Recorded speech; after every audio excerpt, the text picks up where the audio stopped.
Guardians of the Galaxy volume 3 के start में हम लोग एक प्लेनेट को देखते हैं जहाँ पे अब गार्डियंस से अपना न्यू हेडक्वार्टर बनाया हुआ था और अब यहाँ पे गार्डियंस अपनी नॉर्मल लाइफ जी रहे होते हैं। और फिर हम लोग देखते हैं कि जब रॉकेट रकून अपने कमरे में जाता है तो उसी वक्त वहाँ पे एडम वॉरलॉक जो कि किसी और प्लेनेट से आया था वो अटैक कर देता है और वो रॉकेट रकून के कमरे की खिड़की तोड़ के अंदर आ जाता है और आते ही रॉकेट रकून को पकड़ लेता है क्योंकि वो यहाँ पे रॉकेट रकून को ही लेने आया था। और जब बाकी सारे गार्डियंस इस अटैक को देखते हैं तो वो भी अलर्ट हो जाते हैं और सबसे पहले एडम वॉरलॉक से फाइट करने आती है नेबुला जो कि वैसे पहले से पावरफुल है, लेकिन अब उसने एक ऐसा हाईटेक सूट पहना हुआ था जिसकी वजह से वो और भी ज्यादा पावरफुल हो गई थी और फिर वो एडम वॉरलॉक पे हमला कर देती है। लेकिन एडम वॉरलॉक इतना ज्यादा पावरफुल था कि वो उसके अटैक को कुछ ही टाइम में डिफेंड कर लेता है और फिर नेबुला को उठा के फेंक के ढेर कर देता है। उसके बाद बाकी सारे गार्डियंस भी बारी बारी एडम वॉरलॉक से फाइट करने आते हैं और उसको उठा उठा के फेंकते हैं, लेकिन फिर भी उसको नहीं हरा पाते और फिर एडम वॉरलॉक बाकी सारे गार्डियंस को भी ढेर कर देते हैं। फिर उसके बाद रॉकेट रकून अपनी गन को उठा के जूही एडम वॉरलॉक पे अटैक करने वाला होता है उसी वक्त एडम वॉरलॉक उसी पे अटैक कर देते हैं और ये अटैक इतना ज्यादा पावरफुल होता है कि रॉकेट रकून वहीं पे ढेर हो जाते हैं और हद से ज्यादा जख्मी भी हो जाते हैं। फिर हम लोग देखते हैं कि जब एडम वॉरलॉक ड्रैक्स पे हमला करने वाला होता है तो उसी वक्त नेबुला अपने आर्म को स्वॉर्ड में तब्दील करके एडम वॉरलॉक की चेस्ट में घुसा देती है, जिसकी वजह से एडम वॉरलॉक इतना ज्यादा जख्मी हो जाता है कि वो वहीं पे बेहोश हो जाता है। और फिर सारे गार्डियंस एडम वॉरलॉक में हमला करने ही वाले होते हैं कि उसी वक्त एडम वॉरलॉक उठ के नोवेयर प्लेनेट से कुछ ही सेकंड्स में भाग जाता है। और फिर हम लोग देखते हैं कि पीटर क्विल और मैंटिस रॉकेट रकून के पास आते हैं और फिर पीटर क्विल रॉकेट रकून को एक ऐसी डिवाइस लगाता है जो कि जख्मों को बहुत जल्द ठीक कर देती है। लेकिन जब पीटर क्विल उस मशीन को ऑन करता है तो रॉकेट रकून तड़पने लगता है। ऐसा लग रहा था जैसे वो मशीन रॉकेट रकून की जान को खींच रही है। लेकिन उसी वक्त वहाँ पे नेबुला आके पीटर क्विल को उस मशीन को बंद करने का कहती है और फिर नेबुला रॉकेट रकून को कुछ देर स्कैन करने के बाद ये पता लगाती है कि रॉकेट रकून के जिस्म के अंदर बहुत सी एडवांस मशीन्स लगी हुई है और एक मशीन ऐसी भी है जो रॉकेट रकून के दिल के पास लगी हुई है और अगर उस मशीन को बंद किए बगैर रॉकेट रकून का इलाज किया गया तो रॉकेट रकून मर जाएगा। फिर सारे गार्डियंस रॉकेट रकून का क्योर ढूंढने के लिए सोचने लगते हैं और क्योंकि अब रॉकेट रकून बेहोश था इसलिए हम लोग उसकी ओल्ड मेमोरीज को देखते हैं, यानी गुजरी हुई मेमोरीज, जहाँ पे हम लोग देखते हैं कि पहले रॉकेट रकून भी एक रकून था, लेकिन एक दिन वहाँ पे हाई वेलोसिटी आके उसको अपने सेल से निकाल देता है और फिर हाई वेलोसिटी और उसके साथी रॉकेट रकून पे इतना ज्यादा एक्सपेरिमेंट करते हैं कि वो हद से ज्यादा इंटेलिजेंट और पावरफुल हो जाते हैं। और फिर एक्सपेरिमेंट खत्म होने के बाद रॉकेट रकून को एक अलग से सेल में डाल दिया जाता है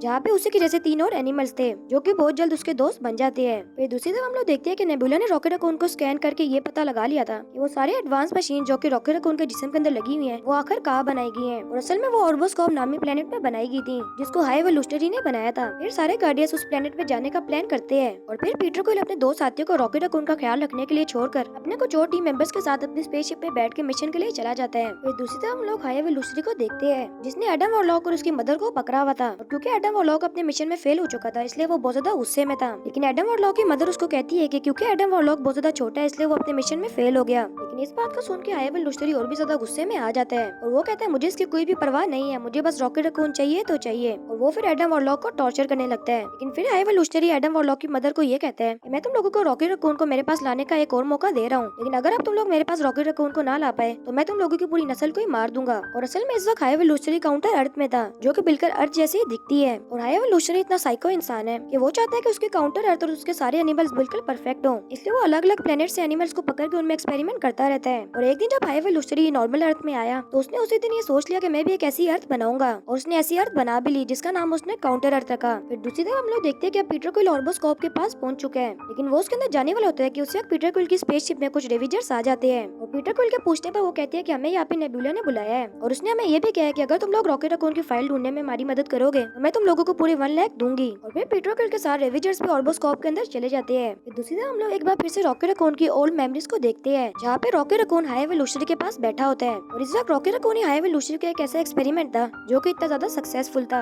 और फिर हाई वेलोसिटी रॉकेट रकून के ब्रेन के कुछ टेस्ट लेते हैं जिनको रॉकेट रकून बहुत आसानी से पास कर देता है, जिसको देख के हाई वेलोसिटी बहुत ज्यादा हैरान था। और फिर वो रॉकेट रकून का ब्रेन और भी ज्यादा टेस्ट करने के लिए उसको अपने एक इन्वेंशन के पास ले जाता है जो कि एक ऐसा चैम्बर था जो एनिमल्स को ह्यूमन में तब्दील कर देती है। और फिर वो रॉकेट रकून की आंखों के सामने उस चैम्बर के अंदर एक टर्टल को डालता है और चैम्बर को ऑन करने पर वो टर्टल एक ह्यूमन जैसा बन जाता है। लेकिन यहाँ पे प्रॉब्लम ये थी कि वो टर्टल बहुत ज्यादा एग्रेसिव था और इससे प्रॉब्लम को हाई वेलोसिटी रॉकेट रकून को बताता है और उससे इसका सोल्यूशन मांगता है। और फिर रॉकेट रकून कुछ देर मशीन को देखने के बाद ये बताता है कि इस मशीन के अंदर एक ऐसा फंक्शन है जो कि एनिमल्स को ट्रांसफॉर्म करने के साथ साथ उनके ब्रेन को भी ट्रांसफॉर्म कर देते हैं, जिसकी वजह से एनिमल्स इतने ज्यादा एग्रेसिव हो जाते हैं। लेकिन अगर किसी तरह इस ट्रांसफॉर्मेशन को रोक दिया जाए तो ये एनिमल्स बिल्कुल काम हो जाएंगे। और फिर हाई वेलोसिटी बिल्कुल ऐसा ही करता है और इस बार वो एनिमल जो कि ह्यूमन में तब्दील हुआ था बिल्कुल काम था। और अब इस चीज को देख के हाई वेलोसिटी बहुत ज्यादा खुश भी था और बहुत ज्यादा गुस्से में भी था। गुस्से में वो इसलिए था क्योंकि वो ये चीज मानने को तैयार ही नहीं था कि मेरी इन्वेंशन मेरे से इतनी ज्यादा इंटेलिजेंट कैसे है। और इसलिए वो अपने साथियों को ये ऑर्डर देता है कि कल सुबह तुम लोग रॉकेट रकून का दिमाग मुझे निकाल के दे देना और तुम लोग रॉकेट रकून के तीनों दोस्तों को भी मार देना। फिर रॉकेट रकून को अपने सेल में वापस डाल दिया जाता है जहाँ पे वो अपने दोस्तों से बात करते हुए बहुत ज्यादा परेशान था और उनको ये भी बताता है कि कल सुबह हमें मार दिया जाएगा, इसलिए हमें सेल से बाहर निकल के बाहर की स्पेसशिप पे बैठ के यहाँ से भाग जाना चाहिए। और फिर रॉकेट रकून के पास जो कुछ सामान था वो उससे एक आई कार्ड बना के अपने सेल से बाहर निकल जाता है और अपनी दोस्त लाइला को भी सेल से बाहर निकाल देता है। लेकिन उसी वक्त लाइला को कोई गोली मार देता है और वो गोली मारने वाला शख्स असल में हाई वेलोसिटी होता है और लाइला वहीं पे गिर के मर जाती है और रॉकेट रकून के बाकी दोस्तों को भी हाई वेलोसिटी के साथ ही मार देते हैं, जिसको देख के रॉकेट रकून बहुत ज्यादा दुखी हो जाता है। और फिर हाई वेलोसिटी हंसते हंसते रॉकेट रकून को ये कहता है कि मुझे पता था कि तुम कल तक यहाँ पे नहीं रुकने वाले और तुम यहाँ से जरूर भाग जाओगे,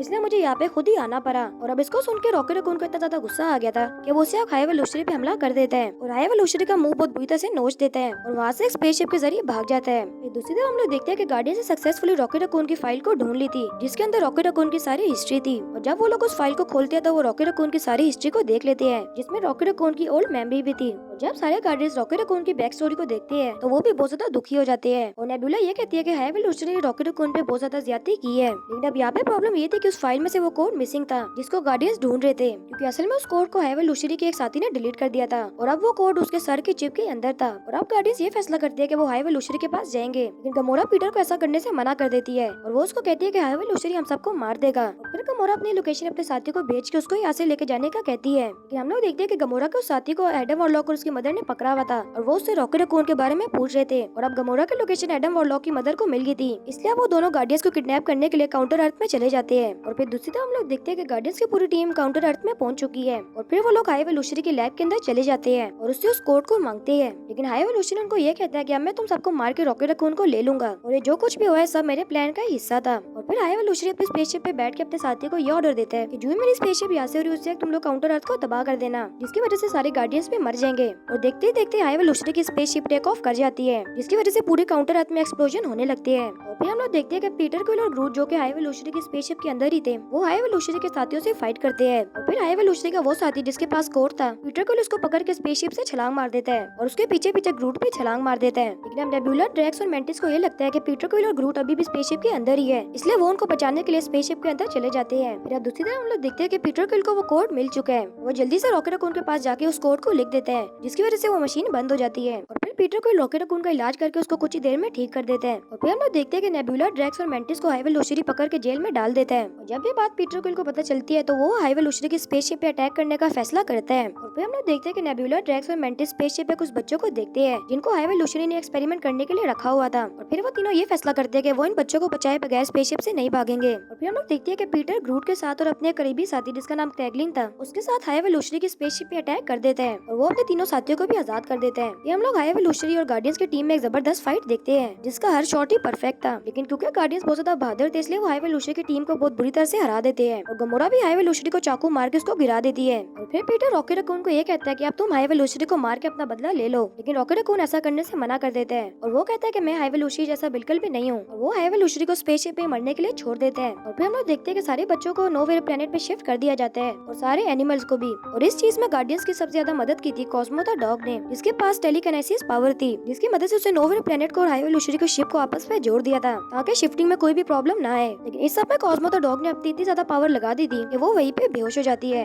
जिसकी वजह से नोवेयर प्लेनेट और हाई वेलोसिटी की शिप आपस में टकरा जाती है और शिप के अंदर एक बहुत बड़ी एक्सप्लोजन होने लगती है। और अब यहाँ पे प्रॉब्लम ये थी कि पीटर को अभी भी शिप के अंदर ही था और जब वो एक्सप्लोजन होते हुए देखता है तो वो भागने लगता है और एक पॉइंट पे आके वो स्पेसशिप से छलांग मार देता है कि किसी तरह वो नोवेयर प्लेनेट पे पहुंच जाए। लेकिन इस सब के दौरान वो स्पेस में एक्सपोज हो जाता है और ठंड की वजह से जमने लगता है। और अब यहाँ पे हमें ये लगता है कि पीटर क्विल मर जाएगा, लेकिन उसी वक्त यहाँ पे एंट्री होती है एडम वॉरलॉक की, जो कि पीटर क्विल को पकड़ के नोवेयर प्लेनेट पे ले जाता है और पीटर क्विल की जान को बचा लेता है। ये हम लोग देखते हैं कि सारे गार्डियंस आपस में बात कर रहे होते हैं और फिर पीटर क्विल सारे गार्डियंस को ये कहता है कि मैं बचपन से स्पेस में हूँ और अब हो सकता है मेरे ग्रैंडपा अर्थ पे जिंदा हो, इसलिए मैं गार्डियंस की टीम से कुछ देर ब्रेक लेके अर्थ पे चला जाऊंगा। और फिर मेंटिस में कुछ क्रिएचर्स के साथ अपने आप को एक्सप्लोर करने के लिए वहाँ से चली जाती है और गमोरा भी रेविजर्स के पास चली जाती है और नेबुला को नोवेयर प्लेनेट का नया लीडर बना दिया जाता है और ड्रैक्स उन बच्चों को संभालने की जिम्मेदारी लेता है। और फिर मूवी के लास्ट में हम लोग देखते हैं कि ड्रैक्स बच्चों के कहने पे डांस करने लगता है और वो सारे बच्चे भी उसके पीछे पीछे डांस करने लगते हैं क्योंकि अब वो सारे बच्चे बहुत ज्यादा खुश थे और इससे खुशी के साथ ये मूवी एंड हो जाती है। तो गाइस, अगर आपने इस मूवी का रिव्यू देखना है तो आप लोग लेफ्ट वाली वीडियो पे क्लिक करो और अगर आपने इस मूवी के पोस्ट क्रेडिट सीन की एक्सप्लेनेशन देखनी है तो आप लोग राइट वाली वीडियो पे क्लिक करो। मैं बहुत जल्द ऐसी अमेजिंग वीडियो के साथ वापस आऊंगा। तब तक के लिए bye bye and be safe.